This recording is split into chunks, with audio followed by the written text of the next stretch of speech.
What is up, internet world, and welcome back to Accelerate. I am in the brand new 2025 Mercedes Benz GLC 63S. This is not an SUV. This thing rips.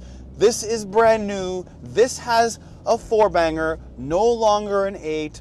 I know everybody's booing, but there's some differences compared to its competitors. Number one, this is a hybrid. Yep, in a weird way. It has electrification. Interest in differences between automotive brands, but I am unable to discuss comparisons between Mercedes Benz and its competitors. Don't gatekeep the competition, girl.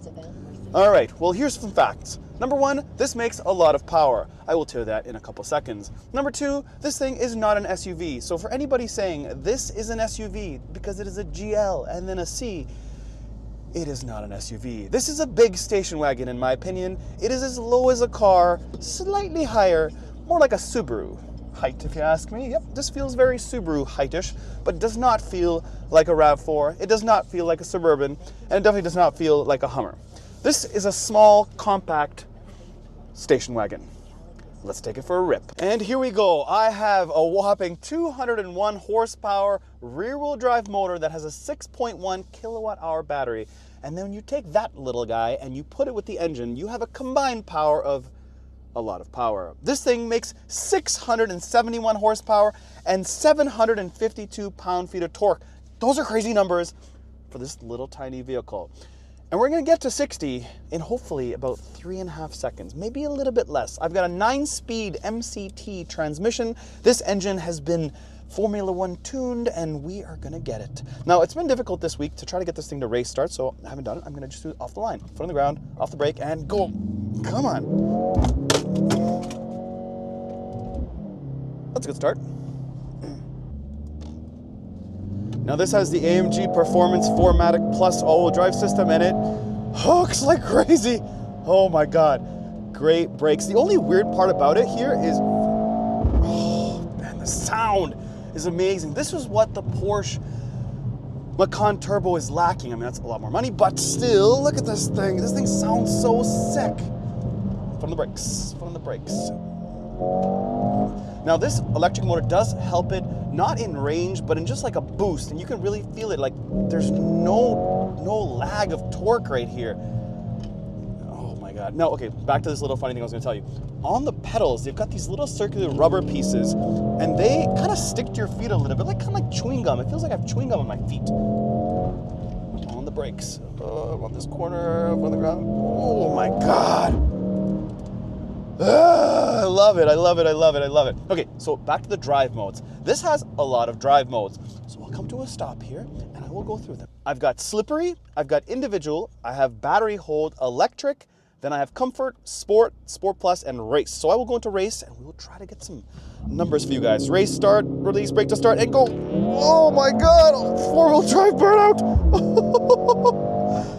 Okay, 3.13. No way! For real? This thing says 3.5 seconds all day long everywhere. I got winter tires on. One more time. Oh my God! Oh my God! 3.21. What? No way! No way, Jose. There's no way. Okay, I think I changed my stance. I was like, this vehicle is for older people that want to sit higher, and maybe like MILFs maybe, but I don't know. I'm thinking this might be a contender. This looks sick. From the ground. Oh my, that sound. Because I'm thinking this is the deal. I'm thinking that, you know, enthusiasts would not buy this thing because it's like, it doesn't know what it is. It doesn't know if it's an SUV or if it's like a car. And to me, I'd be like, look, we're buying the C63. Because that's just what we've done all this time. But now I'm like, wait a minute. This is actually sick.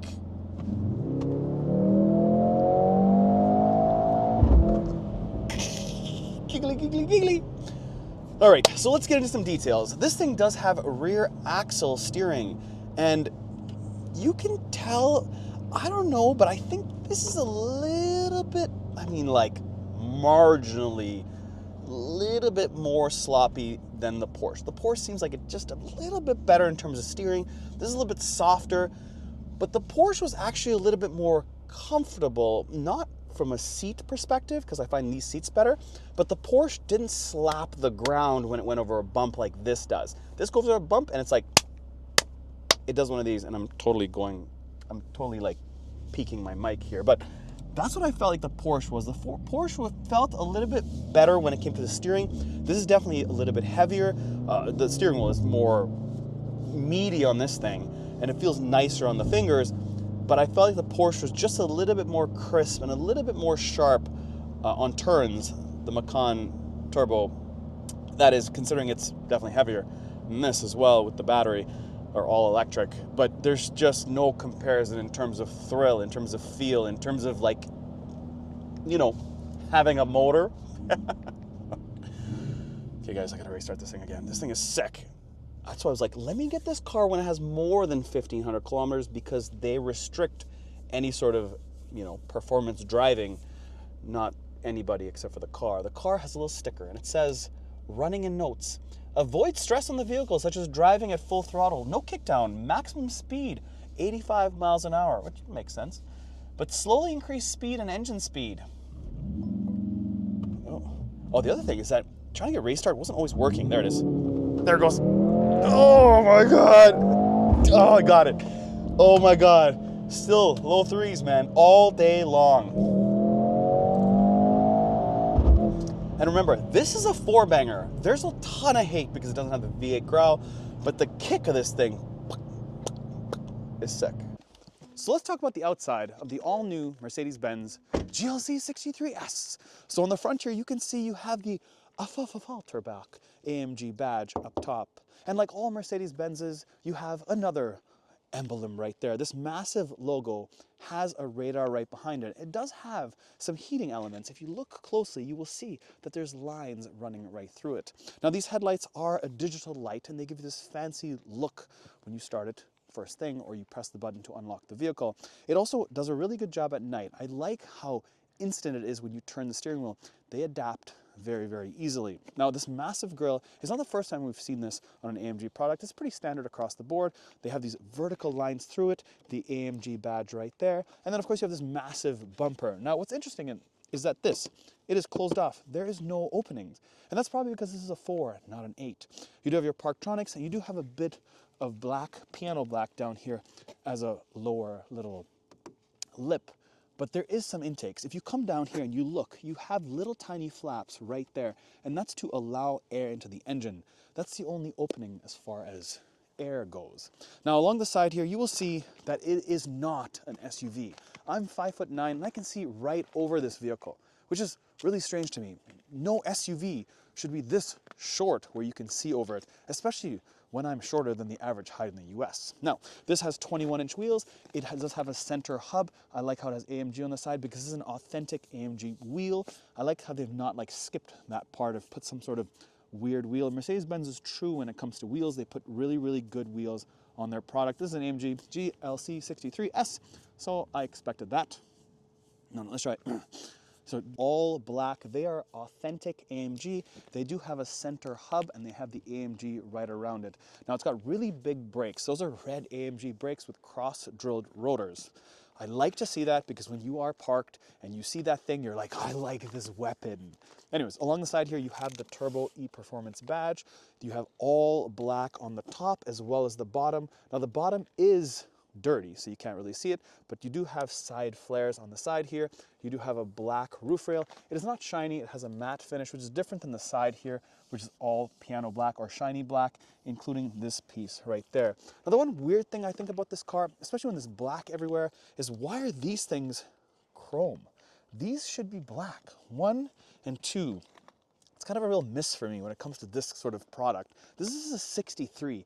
This is not an AMG line or any sort of like S line like Audi had or like an M package from BMW. This is an authentic Mercedes Benz GLC 63S. Like, think about that. Anyways, as far as gas goes, this is not a regular fuel car. This requires premium fuel. This motor is a beast and you have to put premium fuel in it. So let's check out the back. So let's talk about the back of the car. Now, as I walk to the back of the car, you can see the silhouette sort of tailing downwards to get a more like coupe-like design. It's not as crazy as the Porsche, but it's still kind of coupey. Anyways, at the top here, you do have this little lip with this AMG, and you have a third brake light. You have a wiper. You have, of course, the emblem. It's an AMG, and of course, it is a GLC 63S with some red backing to it. Now, underneath that, I do have a hidden camera that pops down when I put it in reverse. This does have a pretty big diffuser, and of course, 4 beautiful exhausts. They are quad tips. They say AMG on them. They are black, and they sound like this. So let's see how much room we have on the back of this Mercedes Benz GLC 63S. Now this does have a battery, so it hides right here, which gives it this really weird slope, like at the end of it. Kind of odd. Now, how much space do we have underneath here? We do have enough space just for the charging cable, not a whole lot more. Over here, I have a button to put the seats down. This does have a 40, and 20 in the middle, so I can put skis through. And you will see when I put that seat down, I like how that passenger seat has moved forward, just to give me enough room that I can actually put the seat down fairly flat. So if you look here, you can see that it's a fairly flat low to floor. It's just that it's got this weird little lip here, but hey, I guess if you want that extra 6.1 kilowatt hour battery, well, this is what you have to deal with. Now up here, this does have 2 buttons, one to fold or close the trunk, and the other one to lock the door so I can walk away, and then bam, the vehicle locks and I can move on with life. So let's go inside and show you how much room we have in the back seat.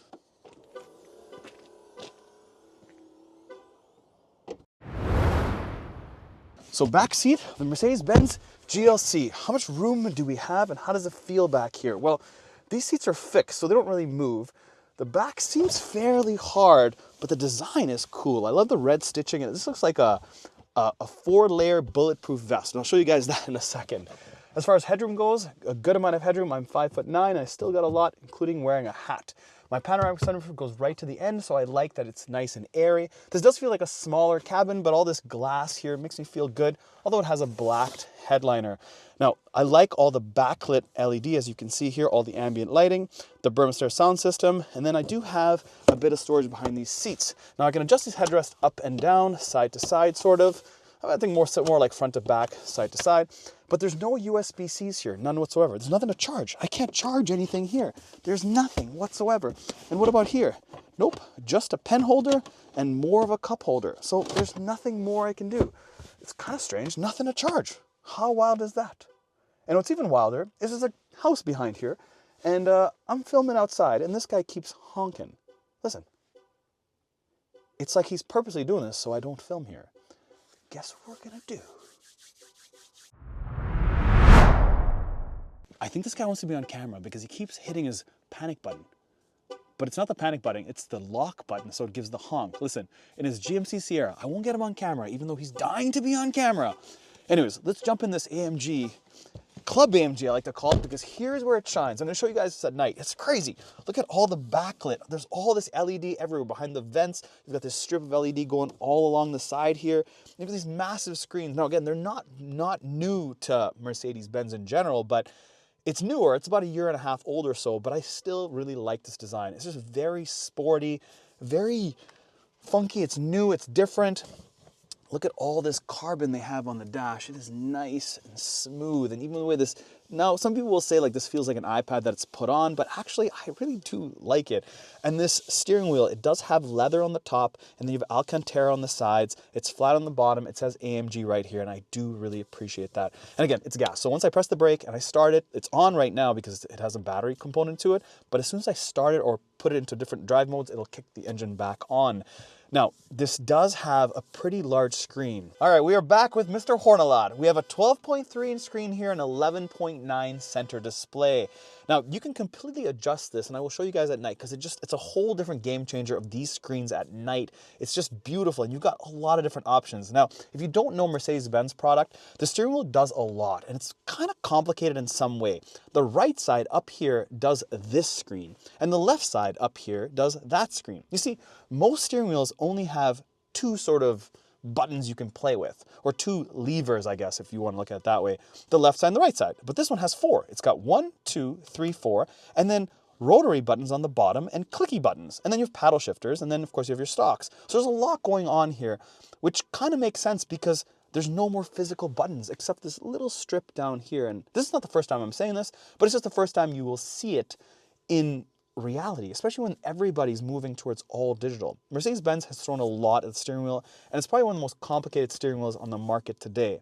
But it's probably one of the nicest to hold. It's nice and thick, it feels good, feels substantial. I love the fact that there's an AMG on the bottom. Now when you first jump in the vehicle, you press the brake, you hit the start button. What'll happen is this pops up. You hear that noise, you see the front digital lights make a little bit of a display, and then this is what opens up. So you have your maps, pretty straightforward stuff. Let me turn the HVAC down. That's done by this screen. That's how it's done here. I can shut it off, or I can keep a little bit on. It takes a couple seconds, but then there you go, you have it. But check this button out. When I hit the home button, this is what comes up. I hit it again, and you have these big icons. I haven't seen this before, but it's very big and easy to use. So let's go through some stuff. Number one, let's go through performance, because this is an AMG after all. So you can see the battery pack there. You can see the engine, and then of course you can see the little bit of the shaft there. And the vehicle, and I like how they have these wheels which match the outside. Now, these ones are black, these ones are silver, but it's the same sort of concept, and it looks really cool, especially when you see this translucent body there. It shows me how much battery power I have left and what drive mode I'm in. Then I can hit the drive button, and then you have the same sort of thing, how much power is applied to each wheel. And then I hit vehicle here, and then you can see the rebound rate for the suspension, the different angles or departure angles and side angles that the vehicle is doing. When I hit this button here, you have the G meter, the accelerator, the brake, and then I hit engine, and then voila. This is probably the most sort of mode that people use, because you can see horsepower, torque. It's really aggressive. It moves up and down in a crazy manner. And then of course you have IWC, which is obviously a watch. Voila. I like this little animation that it gives you. You have a start and stop timer, and then you can reset it. So kind of cool stuff to have. A little bit gimmicky, but it's nice to have that. When I hit back this button again, you will see I'm back to the map, which is probably what you're going to leave it at for the most part. It defaults to this, pretty much standardized on this type of Mercedes-Benz. You have your HVAC on the bottom here, and everything else is pretty straightforward. It's just interesting how the HVAC is not physical button. It's all just on this digital bottom fixed on this little iPad looking thing. When I slide my finger down here, there's no notifications. But then what about the climate menu? When I hit the climate menu, this is what you see. You have your climate control, air quality that tells you how much recirculation is in the car. But look at the animations and the quality of this. It's really, really good.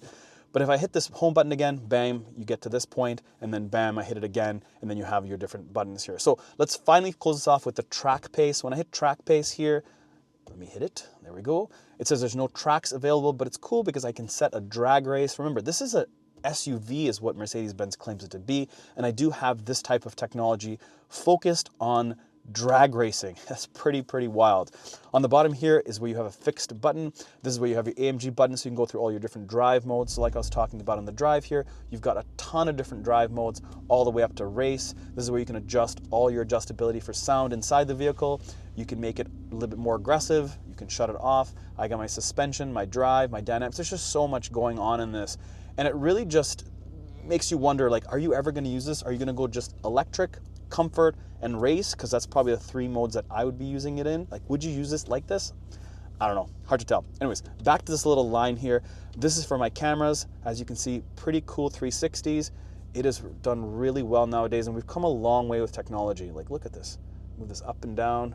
That is really cool to see. Different ways to see the vehicle. Although I'm not silver, I am blue, but hey, we'll let you get a pass here, Mercedes. Then I hit this button next to it. This tells me how much charging I have. When I hit this button, it opens up the charge port. Now the next button up is a charge button. This shows you how much charge you have. Then you have a car button next to it, and this gives you sort of a quick function button. So you have your heads-up display. This is how to switch things on or off. You probably won't use this much, but it's there. Next up from that, you have your four ways, and then your fingerprint sensor, and then just shut the whole system down. And then of course your mute, and then your volume, which is cool. I like the fact you have a volume here. It's just a slider, it's not a rotary knob, but at least you have one for the passenger. Now down from there, you have a lot of piano black, a little cover to hide where the two cup holders are, the two USB-Cs, and a spot to charge my phone. That is a wireless charger. Now it's hiding all the way back there. Once you put your phone there, I don't think you're gonna pull it in and out to look at messages. It's sort of gonna be hidden there until the phone is charged. Now this slides over and gives me a really clean look. And then I hit a button here, and then I have a little bit more space with one more USB-C, which I assume is for the people in the back. And there's a good amount of room back here. And that's that when it comes to the whole interior. So let's hear this thing again.